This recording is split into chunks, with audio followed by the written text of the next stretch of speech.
la LFI, on peut dire ce qu'on veut, mais mine de rien, c'est quand même des malins. Et ils sont très, très, très actifs sur les réseaux sociaux. Très numériques. La LFI, ils sont très numériques. Bah, c'est beaucoup plus partagé que sur les plateaux de télévision ou dans la presse, ou vrai ou pas? C'est très violent, mais c'est très partagé, c'est très clivé. Vous avez raison. Et LFI. Non, partout.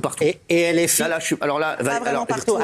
Géraldine, là, vous dites une énorme. Excusez-moi, je vous adore, Géraldine. Partout. En Afrique, par exemple, c'est extrêmement divisé. Moi, j'ai regardé avec attention. Mais même en Espagne, au Canada, dans d'autres pays, en Angleterre. Bien sûr. Les gens défendent le Hamas. Non, mais il y a des pays. Les gens ne disent pas que le Hamas est une organisation terroriste. Non, mais et LFI, c'est vrai. Ils sont dans une stratégie électoraliste pour aller chercher des voix qu'ils vont récupérer. Vous voulez revenir sur ma question?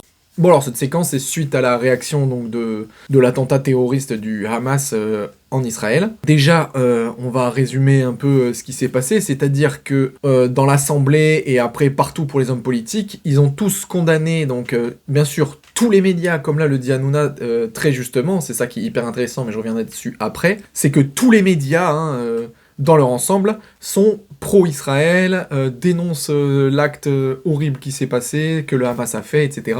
Voilà, il y a une unanimité pour ce truc-là, ils sont 100% du camp des Israéliens, et ça va jusqu'à même dire des énormités, je crois que c'est la première ministre qui dit ça, elle dit qu'on a un soutien inconditionnel à Israël. Dans ces termes à elle, c'est clairement que on est avec Israël coûte que coûte. C'est-à-dire que, je caricature à l'extrême, mais c'est pour montrer l'absurdité de son discours, c'est-à-dire que si demain Israël lance une bombe atomique sur les Palestiniens, la France sera du côté d'Israël. Parce que c'est ça, d'être inconditionnellement du côté de quelqu'un, c'est-à-dire quoi qu'elle fasse, tu es avec. Donc déjà, voilà, d'avoir ce discours d'un État envers un État, c'est complètement stupide. Ensuite, ce qui est quand même dingue, pour une démocratie, parce qu'on n'est pas encore en dictature, même si je pense que tout le monde, enfin les moins cons d'entre nous savent qu'on va y se diriger vers une dictature, petit à petit, ou en tout cas un monde à la 1984, les bases sont déjà posées de toute façon, c'est qu'en fait, donc il y a toute la gauche, les insoumis et compagnie, qui n'ont pas dénoncé directement, enfin ils ont dénoncé l'acte du Hamas, mais en fait ils refusent de dire publiquement que c'est un attentat terroriste, ou en tout cas que le Hamas sont des terroristes. Et alors ça fait méga polémique, et on a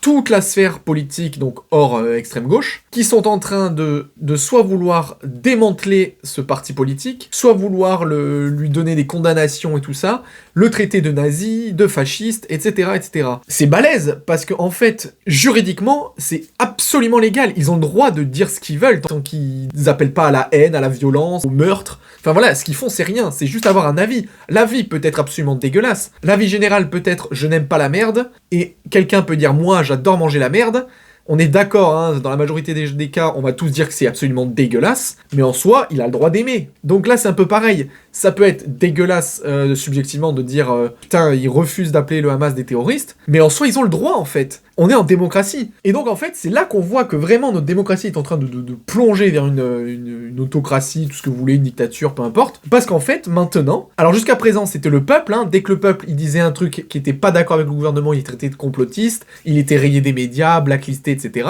Donc ça, c'était une censure, c'est 1984. Et en plus de ça, maintenant, c'est les partis politiques, on commence à s'attaquer aux partis politiques. C'est-à-dire qu'ils ont rien fait de mal, ils ont juste pas applaudi les discours de la première ministre, qui disait qu'il fallait un soutien inconditionnel à Israël, quelque chose complètement débile. Ils ont pas applaudi le discours de la présidente de l'Assemblée nationale non plus. Et en fait, sous ces prétextes-là, il faudrait les censurer tout simplement, parce que les dissoudre, c'est les censurer. Donc en fait, maintenant, en France, on veut même censurer des partis politiques. Je sais pas dans quel autre régime du monde où on censure des partis politiques, comment ça s'appelle, il me semble bien que c'est des dictatures. Donc là, vraiment, c'est des exemples parfaits. Merci le Hamas, je dis en premier degré, c'est hyper triste pour les victimes israéliennes, mais merci le Hamas, parce que grâce à eux, ils permettent à nous pauvres merdes françaises d'admirer comment on se dirige vraiment vers une dictature. Et donc là, ce qui est génial dans la séquence, c'est que, pour une fois, ils disent des choses qui sont pas trop débiles. C'est-à-dire que Hanouna, il dit dans ses médias que, effectivement, le discours des médias de la presse est le même, donc pro-Israël, mais ça on le sait très bien, mais il ose dire que le peuple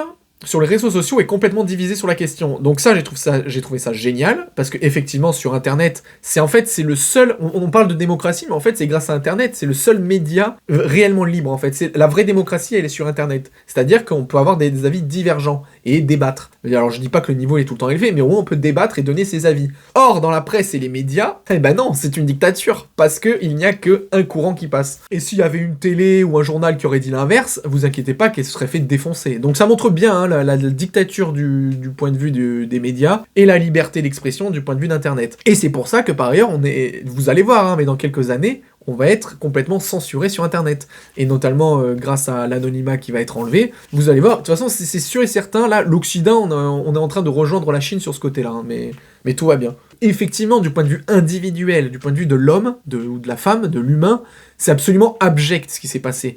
Le Hamas, foutre une bombe comme ça, un attentat terroriste, c'est toujours abject. Et moi aussi, quand je vois la tête de ces enfoirés du Hamas, j'ai qu'une envie, c'est qu'ils crèvent aussi. Donc, individuellement, c'est des pourris, c'est tout ce que vous voulez. Après, il faut voir d'un point de vue plus large et d'un point de vue étatique. Et le truc, c'est que le Hamas, ce qu'ils font, c'est simplement se défendre contre une agression perpétuelle.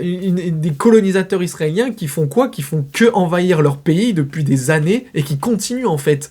Donc, à un moment donné, c'est normal qu'ils se rebellent. Et bien sûr, comme ils n'ont pas d'armée, qu'ils ont rien, qu'ils sont impuissants face à Israël, qui a la bombe atomique et qui a le soutien de tout l'Occident, bah, qu'est-ce que tu fais quand t'es un pays faible ? Mais c'est la même chose partout. C'est que tu te bats avec tes armes et donc avec des actes terroristes. Les résistants, qu'on appelle les résistants français, à qui on fait l'éloge pendant qu'on était occupé avec l'Allemagne nazie, mais c'était quoi d'autre si ce n'est des terroristes du point de vue des nazis ?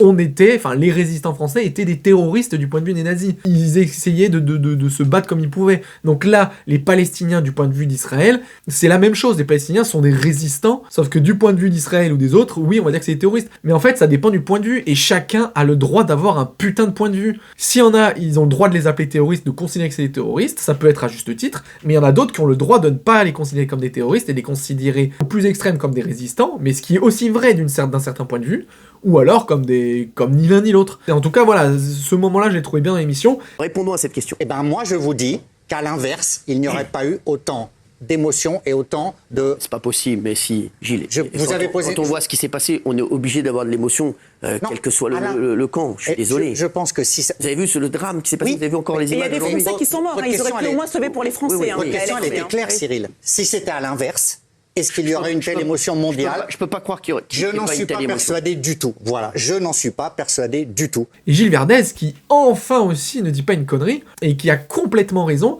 quand il dit que si c'est Israël qui avait tué 600 Palestiniens, on n'en aurait rien à foutre. On aurait peut-être eu un petit truc comme ça dans les médias, mais vraiment on aurait eu. Et il a complètement raison sur ça. Parce que de toute façon, si on fait le combo des morts palestiniens versus les morts israéliens depuis les années 50, je pense que les Palestiniens ont beaucoup plus de morts que les Israéliens, et pourtant on n'en parle pas. Et puis là on dit oui, acte terroriste, c'est horrible, il y a plein de morts et tout, mais et les États-Unis alors, le nombre de civils, les millions de morts civils qu'ils ont tués au Vietnam, au Laos, au Cambodge, et plus récemment en Irak, j'en ai jamais entendu parler à la télé, on ne s'en émeut pas, on fait pas des déclarations de fous. C'est dingue hein, quand même. Quand c'est des gentils Américains occidentaux qui sont comme nous, on en a rien à foutre. Quand c'est des Israéliens, on en a rien à foutre. Par contre, quand c'est des Palestiniens, alors bien sûr on dit oh les pauvres Palestiniens, mais en fait on s'en branle complètement, parce que dès que les Palestiniens, et encore c'est pas le gouvernement palestinien qui a fait ça, c'est le Hamas, mais bon voilà, quand ça vient de leur camp, alors là c'est oh là là, quelle horreur, attention. Alors bien sûr individuellement ça reste un acte abject, mais comme tous les actes de guerre restent des actes abjects, ou des actes terroristes. Et ce que j'ai bien aimé aussi à la fin, c'est l'intervention donc de Géraldine, qui pourtant dit de la merde au début sur tout son discours, elle qui est pro-Israël, qui a gerbé. Par contre, à la fin, elle dit quelque chose d'intéressant, parce qu'en fait, à un moment donné, ils sont tous là en train de dire « Oui, le monde entier s'émeut de ce qui se passe en Israël, on est tous derrière eux et tout. » Il y a Yann Moix, qui est une vraie merde, qui dit « Oui, c'est un mouvement universel, pour une fois, tout le monde est rallié derrière Israël. » Mais non, le monde entier, c'est le monde occidental, en fait. C'est États-Unis, Europe, quoi. Après, bien sûr, il y a peut-être d'autres pays par-ci, par-là, mais c'est pas du tout le monde entier. On est moins de la moitié de la population mondiale à l'Occident.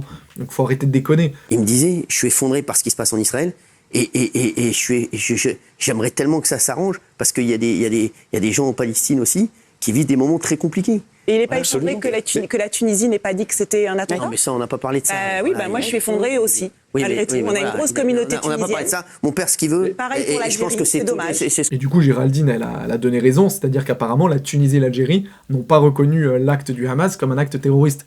Tiens, c'est bizarre. Donc voilà, ça montre qu'il n'y a pas un consensus universel sur le fait que, oh là là, les pauvres Israéliens. Encore une fois, c'est ignoble et immonde dans tous les cas, de toute façon, que ce soit des civils qui prennent cher, donc c'est horrible pour eux. Ça changera jamais. Mais par contre, à l'échelle globale, il faut juste relativiser, même si c'est très dur, mais il faut relativiser et juste se dire, ok, donc si ça c'est horrible, pourquoi on condamne pas les Israéliens en premier lieu de massacrer les Palestiniens? Et donc voilà, ça va toujours dans un sens. Pour conclure, j'espère que Internet va rester pendant un certain temps encore libre des opinions qu'on peut avoir. D'ailleurs, je sais même pas si ma vidéo va être censurée par la liberté d'expression française. Mais en tout cas, on voit vraiment comment voilà nos démocraties, qui est en réalité déjà une plutocratie, est-ce qu'elle va encore plus sombrer dans un état dictatorial? Ça, c'est vraiment les prémices, quoi. Vouloir censurer un parti politique qui n'a rien fait d'illégal,